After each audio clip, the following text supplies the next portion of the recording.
미라클모닝 애청자 여러분 안녕하십니까? 코로나 확진자가 확 줄었다 싶었더니 청년 한 명이 확진자인데도 불구하고 클럽을 가서 많은 사람이 전염이 되어서 확진자가 또 늘어나고 말았습니다. 어젯밤에는 이런저런 생각을 하다가 코로나 확진을 받은 분들의 심정을 한번 생각해 봤습니다. 코로나 확진이 있기 전까지 재채기도 나고 콧물도 나고 열도 올라가고 몸살 기운도 있고 그러다가 이것이 혹시 코로나가 아닌가 그렇게 의심스럽게 생각하다가 할 수 없이 가서 코로나 검사를 받았더니 코로나 확진자가 되었습니다. 이럴 때 그 사람 심정이 어떻겠습니까? 참 마음이 힘들고 어려울 것입니다. 그리고 검사를 받을 때 검사 결과가 나오기까지 얼마나 초조하고 불안하고 두려운 마음이 있었을까 이런 생각을 하게 됩니다. 저는 암 발병도 똑같다고 생각합니다. 아니, 똑같습니다. 암이 발병되기 전에 우선 기초 검사 중에 발견되는 사람도 있고 또 어쩌다가 병원에 가서 검사를 받았더니 큰 병원을 가보라고 해서 큰 병원에 가서 검사를 받고 나서 그 결과를 기다릴 때 그 심정이 어떤지 여러분 아십니까? 정말 불안하고 두렵고 암이면 어떡하지? 하는 어떤 초조한 마음도 들고 그렇게 해서 결국은 진단을 받을 때 암이라는 진단을 받게 될 때 마치 하늘이 무너지는 듯한 충격을 받고 어쩔 줄 몰라 합니다. 그 심정과 불안은 이루 말할 수가 없습니다. 이것은 직접 겪어보지 아니한 사람은 잘 이해가 가지 않습니다. 그 암이라는 진단을 받고 나서 이제 항암제를 투여하거나 아니면 방사선 치료를 받거나 이럴 때 또 수술을 하거나 이럴 때 그 심정은 정말로 어렵고 힘듭니다. 그래서 오늘은 비타민C와 암에 대해서 여러분에게 말씀드리고자 합니다. 제가 의학적 지식이 있거나 또 내지는 이런 전문적인 지식이 있어서 여러분에게 말씀을 드리는 것이 아닙니다. 제가 경험상 가지고 있는 지식을 가지고 암이 발병되기 전에 어떻게 하면 예방을 할 수 있을까를 생각하면서 우리 성도님들이 또 애청자 여러분들이 건강하게 살아가기를 바라는 마음에서 이 방송을 하는 것입니다. 2016년도 국립암센터에서 발표한 암 유병자가 총 174만 명 시대에 접어들었다고 이야기를 하고 있습니다. 암 생존율은 높아졌습니다. 유방암은 17년째 증가하고 있습니다. 암 환자 5년 생존율이 70.6%, 그리고 암 환자 3명 중 2명은 5년 이상 생존하고, 그리고 2016년도 발병 암 환자 수가 22만 9천 명이라고 통계가 되어 있습니다. 그래서 가장 높은 암종 발생 분율이 위암이 제일 많고요. 그 다음에 대장암, 그리고 갑상선암, 그리고 폐암, 유방암, 간암, 그리고 전립선암, 담낭암, 췌장암, 신장암, 기타 이렇게 기록되어 있습니다. 국민 29명당 1명이 암 유병자다 이렇게 되어 있습니다. 모든 암의 5년 상대 생존율이라는 것이 있습니다. 여기에 보니까 전체적으로 남자와 여자가 있을 때 여자가 오히려 생존율이 높네요. 남자들은 상대적으로 적고요. 그렇게 해서 점차로 해가 갈수록 생존율은 높아지는 것을 볼 수가 있습니다. 2016년도 가장 많이 발생한 암은 위암입니다. 암 발생 환자 수는 22만 9,180명, 남자가 12만여 명, 여자가 10만여 명입니다. 2015년보다는 좀 증가를 했습니다. 남녀 전체에서 가장 많이 발생한 암은 위암이고 이어서 대장암, 갑상선암, 폐암, 유방암, 간암, 전립선암 순입니다. 암 유병자가 말씀드렸듯이 174만 명입니다. 전국 단위 암 발생 통계를 산출하기 시작한 1999년부터 2016년까지 암 유병자, 치료 중이거나 완치 후 생존자 합해서 약 174만 명에 달하는 것으로 나타났고 우리나라 29명당 1명이 암 유병자였습니다. 특히 65세 이상 노인에서는 9명당 1명이 암 유병자였고 남자는 7명당 1명, 여자는 12명당 1명이 암 유병자였습니다. 암종별로는 갑상선암의 유병자 수가 가장 많았습니다. 이어서 위암, 대장암, 유방암, 전립선암, 폐암 순입니다. 5년 생존율을 국제 비교한 것이 나와 있습니다. 모든 암 통틀어 볼 때 한국은 생존율이 70.6%입니다. 미국보다 좀 높습니다. 캐나다보다도 일본보다도 우리나라가 생존율이 높습니다.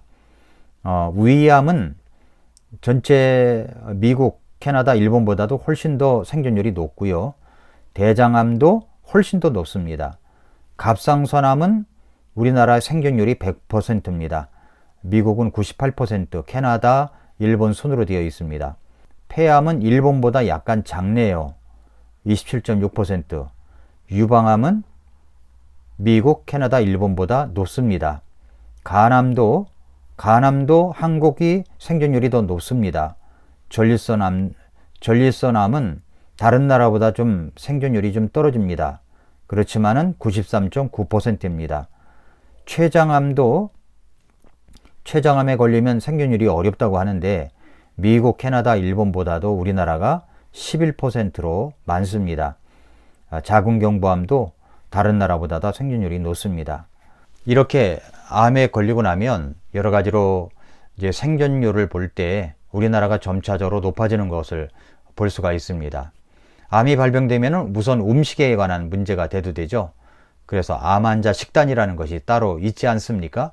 그래서 암 환자가 먹어야 될 것이 있고 먹지 말아야 될 것이 있고, 그래서 이것에 대한 지식을 가지고 식사를 합니다. 그것이 간단한 것 같지만은 뭐 습관이 되면 괜찮지만 식단을 바꿔서 다시 시작하려고 하면 여러 가지로 또 고통도 따르지만은, 그러나 또 생존하기 위해서는 또 암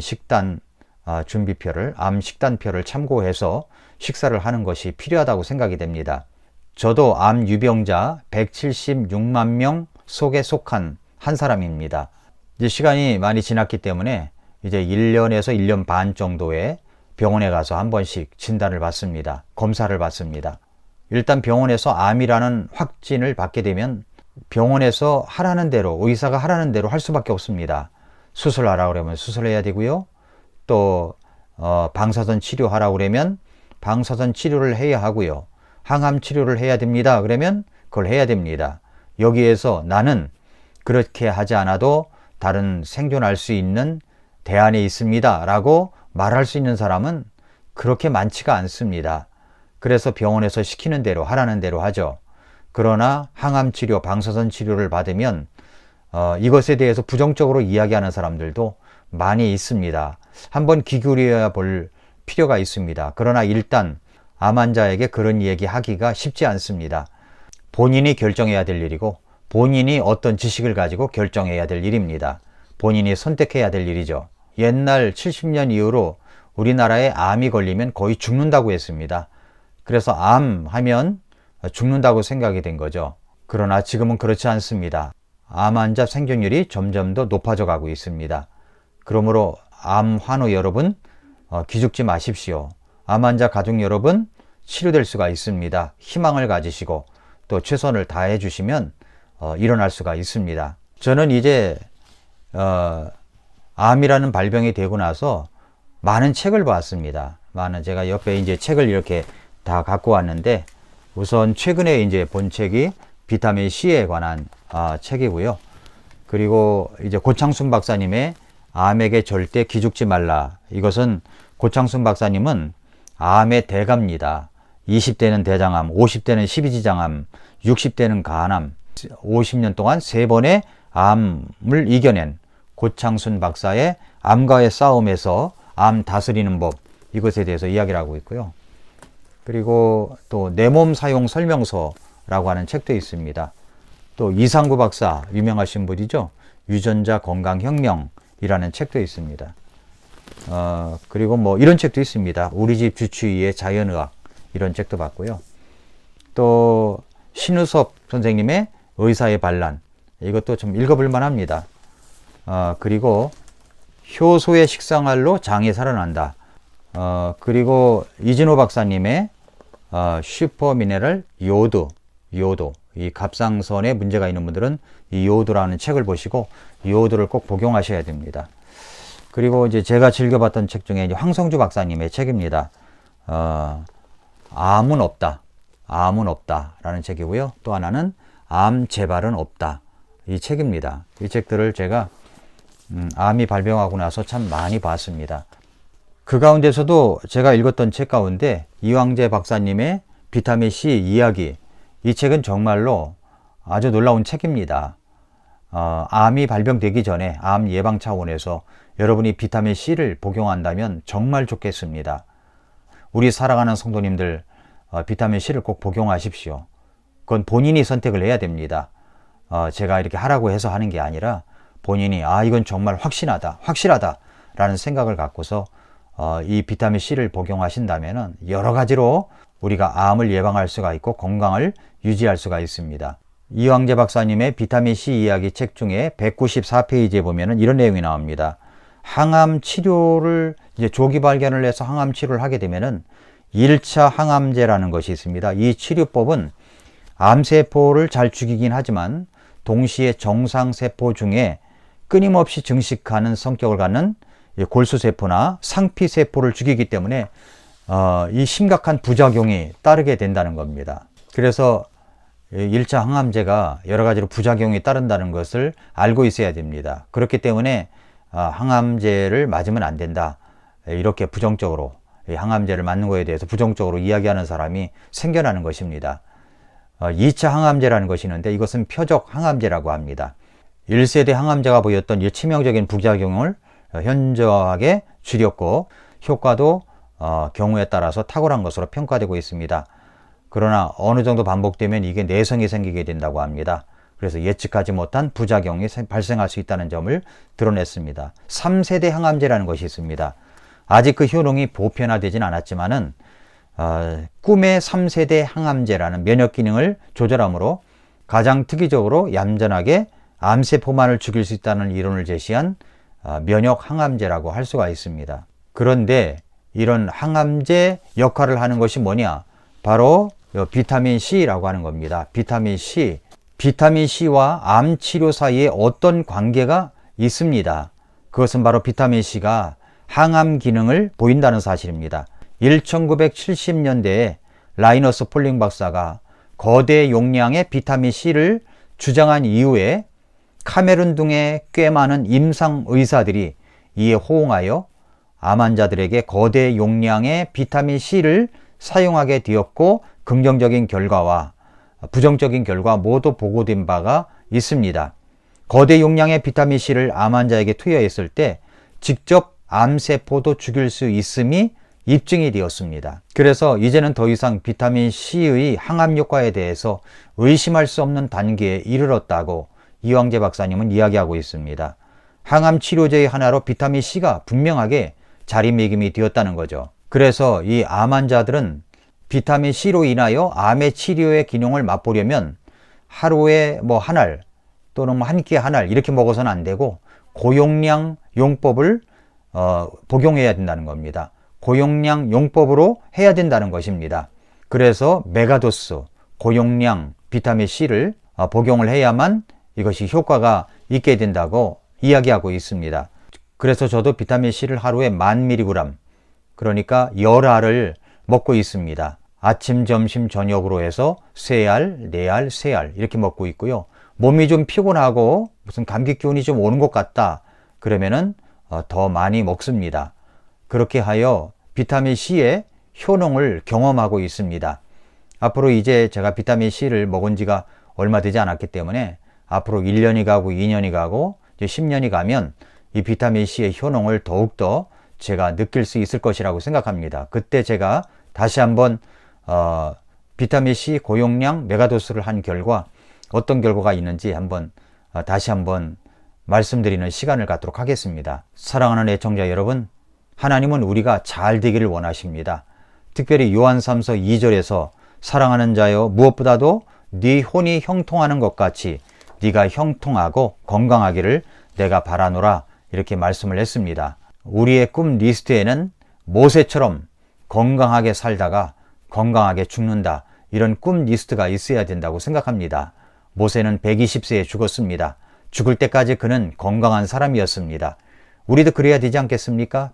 병이 들어 죽을 때까지 고생하다가 세상 떠나는 것이 아니라 건강하게 활동하다가 하나님의 일을 하다가 우리가 주님이 부르시면 기꺼이 가는 우리 모두가 되었으면 좋겠습니다. 하나님이 우리에게 바라시는 것은 바로 건강하게 사는 것입니다. 그렇다면 여러분, 암이 발병하고 나서 다른 조치를 하는 것이 아니라, 물론 그렇게 해야 되겠습니다만은 암이 발병하기 전에 미리 예방 조치를 하는 것도 정말 중요하다고 생각합니다.